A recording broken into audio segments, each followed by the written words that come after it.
Presiden Prabowo Subianto menyampaikan keterangan pemerintah atas RAPBN 2027 beserta nota keuangannya dalam sidang paripurna DPR RI di Kompleks Parlemen Senayan, Jakarta hari ini.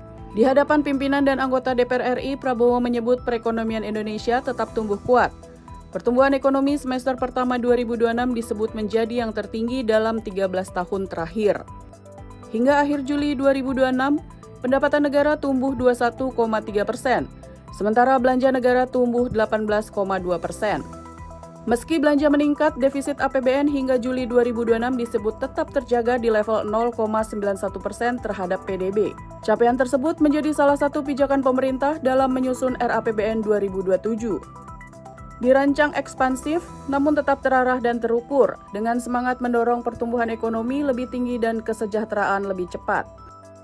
Dalam RAPBN 2027, belanja negara dirancang sebesar Rp4.097,2 triliun. Sementara pendapatan negara ditargetkan Rp3.426 triliun. Pembiayaan dianggarkan Rp671,2 triliun dengan defisit 2,40% terhadap PDB. Angka ini lebih rendah dibandingkan defisit APBN 2026 sebesar 2,68%. Pemerintah memasang target pertumbuhan ekonomi 2027 sebesar 6%. Inflasi dijaga pada level 2,5%, asumsi kurs rupiah 17.500 per dolar AS, dan harga minyak mentah Indonesia 75 dolar AS per barel. Target pembangunan juga diarahkan untuk menekan kemiskinan, pengangguran, dan ketimpangan.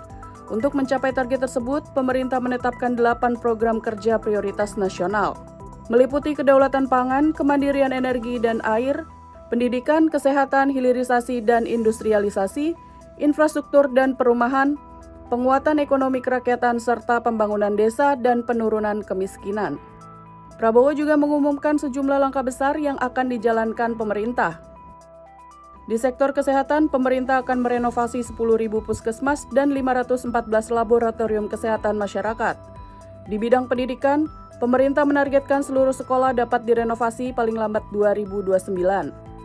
Pemerintah juga akan mengoperasikan bursa mineral dan komoditas strategis mulai 1 Januari 2027. Langkah ini ditujukan untuk membangun harga referensi komoditas Indonesia, sehingga Indonesia tak hanya menjadi produsen, tetapi juga mampu menjadi penentu harga komoditas dunia. Pemerintah juga akan melanjutkan optimalisasi aset BUMN.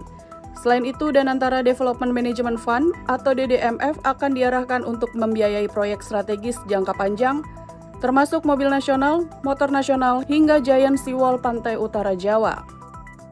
Pemerintah juga menyiapkan insentif untuk 1 juta motor listrik produksi dalam negeri. Pemerintah menargetkan efisiensi belanja pengadaan dapat mencapai hingga 30%. Prabowo menegaskan setiap rupiah yang dihemat harus kembali menjadi manfaat bagi masyarakat. Melalui RAPBN 2027, pemerintah menargetkan pertumbuhan ekonomi 6%, dengan defisit yang tetap dijaga pada level 2,40% terhadap PDB. Prabowo menegaskan seluruh kebijakan anggaran harus berujung pada peningkatan produktivitas dan kesejahteraan rakyat.